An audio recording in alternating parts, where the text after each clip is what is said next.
Assalamualaikum warahmatullahi wabarakatuh. Salam sejahtera untuk kita semua ya. Semoga kita berada dalam kondisi yang selalu sehat dan fit gitu, sehingga juga akan mempermudah kita untuk menerima informasi maupun materi-materi kuliah ya. Oke, kita hari ini pertemuan pertama sebagai pengantar. Sebelum kita masuk ke anak usia dini lebih spesifik, maka kita juga perlu tahu tentang hakikat anak ya. Bahwasanya anak itu adalah sesuatu yang ditunggu hampir semua pasangan yang sudah menikah ya. Jadi anak itu dilahirkan dari seorang wanita, dan itu umumnya memang adalah hasil dari pernikahan, walaupun yang tidak melakukan pernikahan pun tetap dikatakan anak gitu. Anak juga merupakan cikal bakal lahirnya suatu generasi baru yang merupakan penerus cita-cita perjuangan bangsa dan sumber daya manusia bagi pembangunan nasional. Jadi bisa dikatakan anak ini adalah aset bangsa ya. Dan dalam konteks agama kita, agama Islam sendiri, itu dalam sudut pandang Islam ini anak adalah merupakan makhluk yang dhaif ya dan mulia, yang keberadaannya adalah kewenangan dari kehendak Allah Subhanahu wa taala dengan melalui proses penciptaan ya. Jadi anak itu mempunyai kehidupan yang mulia dalam pandangan agama Islam, dan anak harus diberlakukan secara manusiawi, seperti diberi nafkah baik lahir maupun batin, sehingga kelak anak tersebut tumbuh menjadi anak yang berakhlak mulia, bertanggung jawab, dan pada akhirnya juga bisa menjadi kebanggaan bagi orang tuanya. Dan anak itu dalam agama Islam kan adalah titipan Allah SWT ya, amanah gitu kepada kedua orang tua, sehingga harapannya orang tua bisa memberikan pengasuhan ataupun pendidikan dengan baik, sehingga anak ini menjadi anak yang penerus penerus kebanggaan bagi orang tuanya gitu. Berbicara masalah anak ya, kalau kita lihat sejarah dulu ya, berdasarkan catatan sejarah, berapa abad lamanya gitu, anak-anak dipandang sebagai miniatur orang dewasa gitu. Anak-anak itu dianggap telah terbentuk sepenuhnya sebagaimana orang dewasa pada umumnya, dan diperkirakan paham ini telah merata dan mendominasi pada abad pertengahan. Pandangan tersebut bisa kita lihat ya dari lukisan-lukisan yang dibuat pada abad pertengahan, di mana secara umum anak-anak, bahkan anak baru lahir itu digambarkan di lukisan itu atau diilustrasikan dengan proporsi tubuh dan karakteristik wajah sebagaimana orang dewasa. Dan pada intinya pada abad pertengahan itu anak-anak itu dan orang dewasa yang membedakan hanya pada ukuran ya. Fakta ini merupakan bukti bahwa anak-anak dianggap telah mencapai bentuk sempurna dan sejak awal sudah dalam cetakan orang dewasa.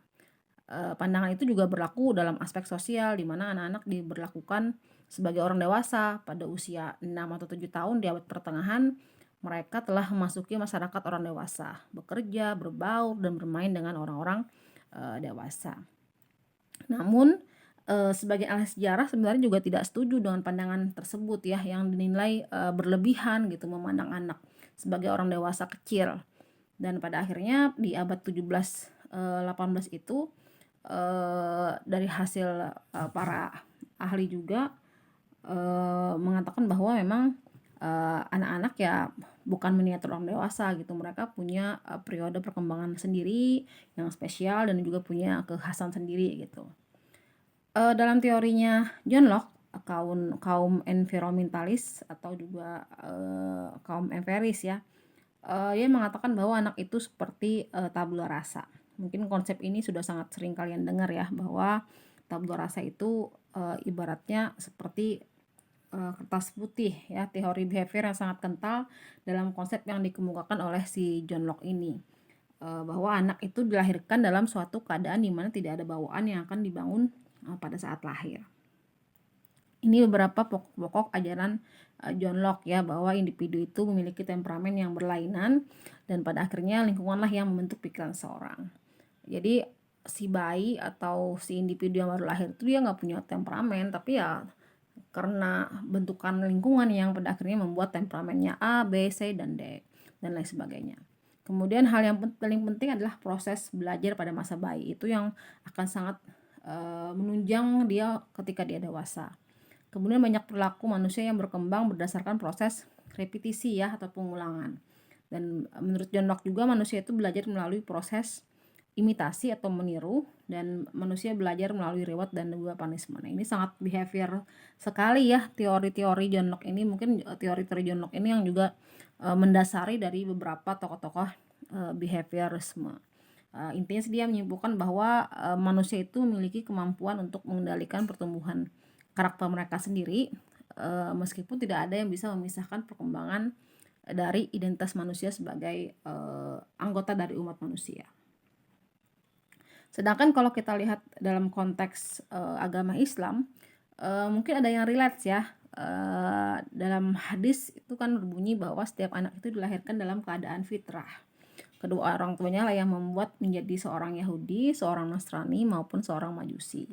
Mungkin dari hadis ini teori John Locke mungkin bisa dibenarkan ya, bahwa anak itu dilahirkan dalam kondisi fitrah gitu, emang keadaan suci, dan pada akhirnya lingkungan orang tuanya yang membentuk mereka gitu ya. Jadi ini merupakan bagian dari orang-orang yang ikut mengamini pendalilan ini gitu.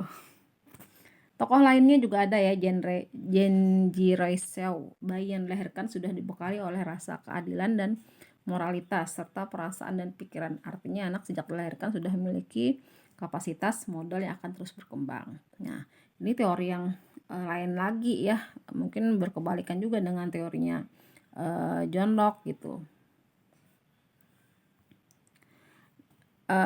Jadi beberapa teori-teori barat itu juga dilakukan istilahnya itu argumentatif ya oleh para filsuf muslim, yaitu antara lain ada Muhammad Baqir al-Assad menggunakan dalil surah An-Nahl ayat 78.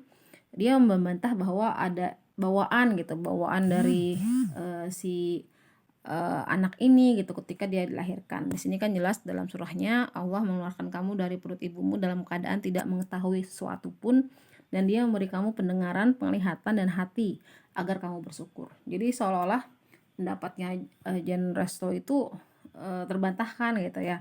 Ayat tersebut kan membantah keberadaan ide bawaan yang diartikan sebagai sejumlah konsepsi yang berada dalam benak manusia sejak ia dilahirkan di dunia.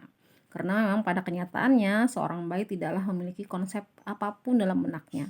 Sejalan dengan tumbuh kembangnya, lalu beragam konsepsi akan masuk dalam benaknya. Namun jika ide bawaan lahir itu diartikan sebagai sesuatu yang terdapat dalam jiwa secara potensial, dan bahwa mereka mendapatkan sifat yang sebenarnya dengan pengembangan dan integrasi mental jiwa, maka gagasan yang bawaan itu dapat dibenarkan ya. Contohnya teori-teori humanisme gitu kan ya, yang beranggapan bahwa individu itu dilahirkan dengan potensi gitu ya. Jadi teori-teori ini yang semacam ini yang digunakan dalam epistemologi Islam. Jadi antara John Locke dan Rousseau itu ada pembenaran dan juga ada pembantahan ya. Jadi intinya sih kalau dalam konteks agama Islam itu manusia dilahirkan tidak benar-benar dalam posisi kosong ya. Ada fitrah di situ, melainkan terdapat potensi prinsip berpikir yang akan teraktual seiring perkembangan jiwa dan fisiknya. Jadi udah punya potensi gitu, tinggal bagaimana lingkungan, apakah itu orang tua yang pada akhirnya akan membantu dalam proses aktualisasi potensi itu gitu. Dan potensi berpikir inilah yang bisa diartikan sebagai fitrah manusia yang bawa sejak dilahirkan. Wallahu a'lam bishawab ya, hanya Allah yang Maha tahu gitu. Kemudian pada abad ke-19, Binet, Watson, Freud itu contoh tokoh psikologi yang juga mulai concern untuk memahami anak secara khusus. Namun intinya sih dari beberapa teori-teori yang ada itu mereka membuat tahapan-tahapan yang menentukan perkembangan anak berikutnya. Nah, kita berbicara masalah kebutuhan ya, bahwa setiap individu itu mempunyai kebutuhan yang hendak dipenuhi, dan dalam memenuhi kebutuhan tersebut setiap individu mempunyai sikap dan juga perilaku yang berbeda satu sama lainnya. Dan sebaliknya, apabila ada suatu kebutuhan yang tidak terpenuhi, ia juga akan berdampak pada perkembangan sikap maupun perilaku individu itu. Artinya, kebutuhan mempunyai peranan yang sangat penting dalam menentukan tingkah laku manusia. Tingkah laku manusia itu kan timbul karena adanya kebutuhan ya, dan tingkah laku manusia itu juga berpengaruh pada pencapaian tujuan yang dapat memenuhi atau memuaskan kebutuhan itu. Begitulah seterusnya ya. Jadi kalau kita lihat kebutuhan dasar anak itu untuk tumbuh kembangnya itu ada 3 ya, ada ASU, ASI, dan ASAH.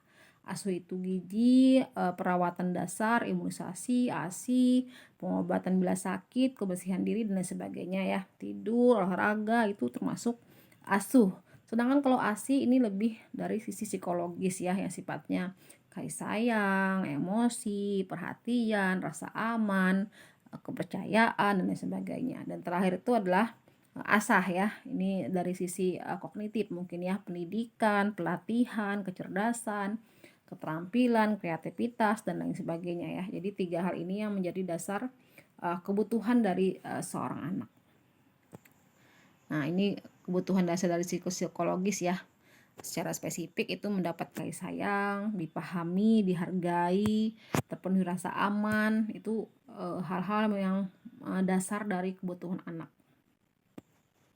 Lalu kalau kita lihat bagaimana anak itu berkembang, itu ada 3 faktor yang dominan ya dalam perkembangan anak tersebut. Artinya faktor-faktor ini saling bekerja sama gitu dalam proses perkembangan anak.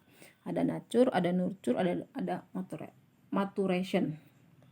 Apa itu nature? Nature itu merupakan faktor yang dibawa sejak lahir oleh si anak. Misalnya aspek fisik, ada warna rambut, tinggi badan, warna suara, bentuk mata, warna bola mata, dan lain sebagainya. Kemudian ada juga aspek psikologis. Itu adalah intelijensi, bakat si anak, watak si anak, dan aspek psikologis ini juga masih merupakan potensi ya. Artinya kalau tidak dibantu oleh orang tua, oleh lingkungannya dalam proses pengembangannya, maka juga tidak akan optimal gitu. Dan aspek kecerdasan juga termasuk dalam nature ya, tapi memang aspek kecerdasan kalau dari penelitian itu khususnya IQ itu hanya berperan 20% pada keberhasilan seorang anak. Sisanya kecerdasan yang lain, ada kecerdasan emosi, ada kecerdasan spiritual, adversity, dan lain sebagainya ya. Banyak sekali kecerdasan-kecerdasan yang dimiliki oleh seorang anak atau individu. Kemudian yang kedua itu nurture, itu merupakan aspek pengasuhan yang bisa memunculkan aspek bawaan tadi ya. Ini bentuknya kayak semacam apa sih yang dilakukan oleh lingkungan atau orang tua dalam proses pengembangan potensi yang tadi sudah ada dibawa oleh si anak gitu.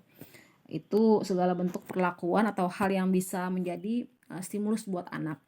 Bisa lingkungan fisik, bagaimana anak itu tinggal di mana, apakah dia nyaman, apakah dia aman dengan masyarakat sekitar, sekolahnya, dan lain sebagainya ya. Jadi bentuk stimulasi-stimulasi dari orang tua ini yang pada akhirnya juga membantu proses perkembangan anak ke depan. Kemudian juga ada maturation ya, atau kematangan. Jadi semakin bertambah usia maka seorang anak akan menjadi semakin matang. Dalam teori kematangan, mengajari dan membimbing anak dengan menggunakan jadwal yang ketat sangat dihindari. Karena pada dasarnya anak akan mampu duduk, berjalan, bicara apabila sistem syarafnya sudah cukup matang untuk melakukannya. Dan tingkat kematangan orang ini beda-beda loh ya. Ini juga tergantung bawaan dan juga tergantung stimulasi yang diberikan oleh orang tua. Jadi intinya sih anak itu unik ya, karena faktor bawaan dan faktor lingkungan yang berbeda-beda antara individu yang satu dengan yang lain menyebabkan perbedaan satu sama lain juga akhirnya menyebabkan anak itu tidak bisa disamakan, tidak bisa disamaratakan, dan tidak bisa digeneralisasikan ya anak-anak itu gitu. Mereka mempunyai istilahnya individual differences lah. Nah, kalau kita bicara masalah anak usia dini itu merupakan sumber daya manusia yang penting sekali sebagai penerus generasi yang akan datang. Mungkin banyak bahwa mengatakan anak usia dini itu adalah masa-masa emas, golden age ya, yang memang sangat berpengaruh besar terhadap proses perkembangan anak ketika dia masuk ke entah itu mungkin usia sekolah maupun nanti dia sampai dewasa. Jadi masa-masa kritis lah ya untuk anak usia dini ya. Jadi masa anak usia dini ini merupakan masa yang rumit, kritis, penting, dan juga penuh resiko. Karena pada masa anak-anak inilah kehidupan anak dimulai dari pembentukan dasar-dasar kepribadiannya, kemampuan fisiknya, intelektualnya, proses berpikirnya, perkembangan keterampilan bahasa dan bicara, serta bertingkah laku sosial ya, ada di anak usia dini gitu. Seperti itu. Oke, ini materi dari saya. Terima kasih. Semoga bisa dipahami. Assalamualaikum warahmatullahi wabarakatuh.